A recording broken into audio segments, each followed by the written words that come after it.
Good morning, students. In previous lecture, we have done three physical state of matter: solids, liquids, and gases, and their properties too. Now, question arises here: why solid, liquids, and gases have different properties? Solid की, liquid की और gases की properties different कैसे हैं? Means solids have fixed shape and volume, and liquid has fixed volume but not fixed shape, and gas is neither fixed volume nor fixed shape. Why? Liquids and gases are called fluids, but solids are not called fluids. Why? To answer these questions, we have a theory which is called kinetic theory of matter. क्या कहलाती है? Kinetic theory of matter. And it was given by Ron Curtis. किसने दिया था इसको? Ron Curtis ने. Okay, and in this theory, kinetic is a word which is derived from kinesis. Kinesis is a Greek word. एक Greek word है kinesis, जिससे kinetic drive हुआ. Kinesis का ग्रीक में क्या मतलब होता है? मोशन. क्या मतलब होता है? मोशन. सो ये आपको वर्ड ही सुजेस्ट कर रहा होगा कि ये थ्योरी किसके बारे में है? पार्टिकल्स ऑफ मैटर के मोशन के बारे में है. क्लियर? देख लेते हैं इस थ्योरी को. हमारे आंसर्स मिल जाएंगे क्वेश्चंस के, जो हमने अभी क्वेश्चंस किए पहले के सॉलिड अलग प्रॉपर्टी क्यों है, लिक्विड की अलग प्रॉपर्टीज क्यों हैं, तो इस थ्योरी के बेस पे. क्लियर? चलें.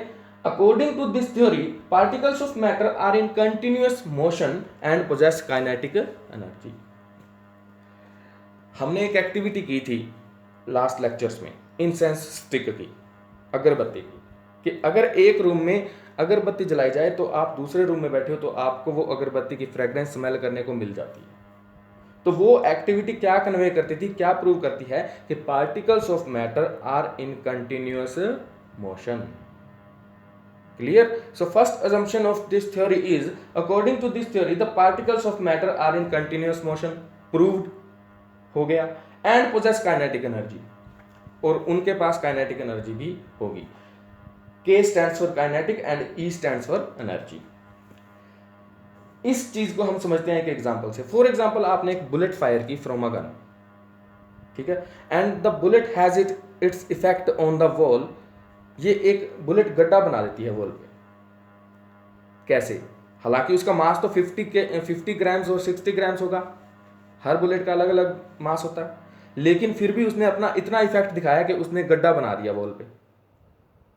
क्यों? क्योंकि उसके पास उसकी वेलोसिटी थी, उसका मोशन था, और उस मोशन के कारण उसमें क्या आई? Kinetic energy. काइनेटिक का, काइनेसिस का क्या मतलब है? मोशन.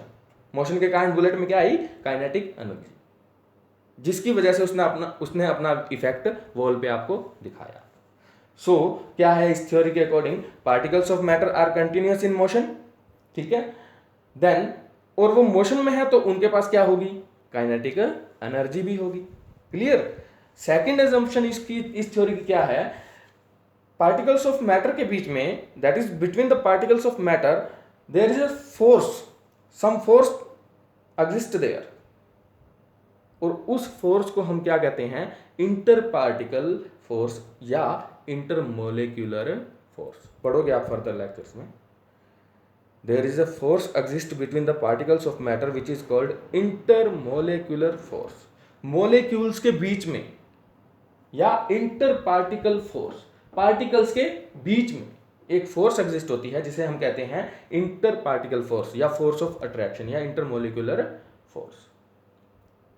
ठीक है. और ये फोर्स क्या करती है? ये फोर्स लिक्विड को, सॉलिड को, गैसेस को आपस में होल्ड करे रखती है, टूटने नहीं देती. फॉर एग्जाम्पल, आपने वाटर स्ट्रीम वाली एक्टिविटी की थी, जिसमें आपने वाटर स्ट्रीम के बीच में अपनी फिंगर पुट इन की थी, है ना. तो वाटर की स्ट्रीम दो पार्ट्स में डिवाइड हो गई थी, लेकिन आपके फिंगर्स के नीचे जाते ही वो वाटर की स्ट्रीम सिंगल वाटर स्ट्रीम बन गई थी. तो मतलब क्या था? कि पानी के पार्टिकल्स में कुछ फोर्स ऑफ अट्रैक्शन थी जो स्ट्रीम टूट नहीं पाई. या आप एक और एक्टिविटी करके देख सकते हो. आप जमीन पे पानी बिखेर दीजिए थोड़ा सा, और उसे आप कट करने की कोशिश कीजिए अपने हैंड से. क्या वो कट हो जाएगा? एक टाइम पे हो जाएगा, लेकिन वो वापस से दो पार्ट्स पानी के आपस में जुड़ जाएंगे।